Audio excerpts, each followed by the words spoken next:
Okay, here we are, Matthew Russell Lee, Inner City Press, here at the Southern District of New York Courthouse. Today, Monday, February 3rd, 2025. Now, of course, rather late to the party, people have been jumping in on the Eric Adams possibly getting the case dropped and calling into question the independence of the sovereign District of New York. But I mean, there are other ways to skin the cat. Could they have him plead down to a misdemeanor? If they just drop it, it'll be something.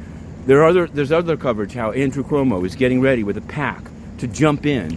The question is, if the cases are dropped, do people then say this proves even more so that there needs to be an opponent? Of course, Andrew Cuomo himself had this SDNY case that we were covering, so we've got our eye closely on that, particularly on the decision of the interim U.S. Attorney for the Southern District of New York. But today, in a parallel universe, in a civil case, it appears that we'll be able to be covering the Blake Lively Baldoni slugfest. There was supposed to be an initial pretrial, an initial conference basically in the case, but it's been moved up amid massive 100-page complaints and counter-complaints, including emails during the production of the movie It Ends With Us, and also attempts or requests to shut down Baldoni's attorney from putting these emails online and polluting the jury pool. Of course, the trial wouldn't be until May 2026.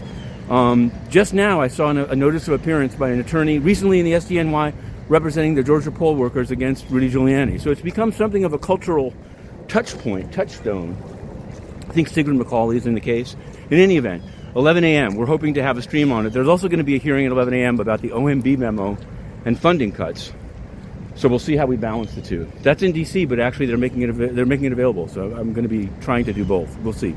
On the sort of big picture front, there was the announcement of tariffs. And, well, all I'll say about it is that while we were waiting for Justin Trudeau to speak, it became impossible for me to not remember that the Canadian ambassador to the UN, Bob Rae, actually still blocks Inner City Press on X. I have no idea why. Why?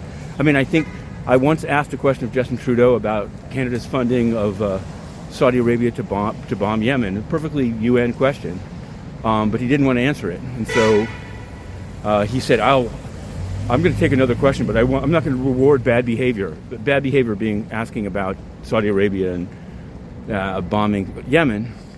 So he didn't.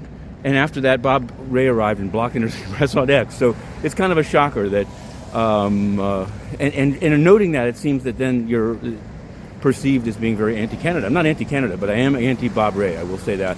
Just because if you can't come to the UN without blocking the press that covers the UN, there's a problem.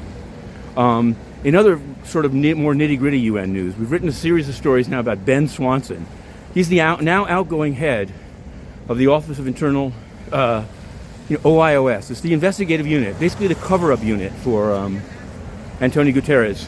He's leaving February 6th. There's much to be said about him. He never investigated the roughing up of Inner City Press, but he was involved in the cover-up of UNRWA. So I think there's a news story there for someone that we're not allowed in the UN, but there's a news story there that the man who covered up UNRWA is now leaving February 6th.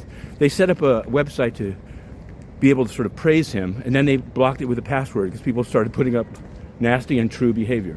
Now look behind me. It's true. It's true. This is for the Blake Lively Baldoni case. It's almost like Robert Menendez all over again. Inner City Press, we're going in to cover it. To be continued.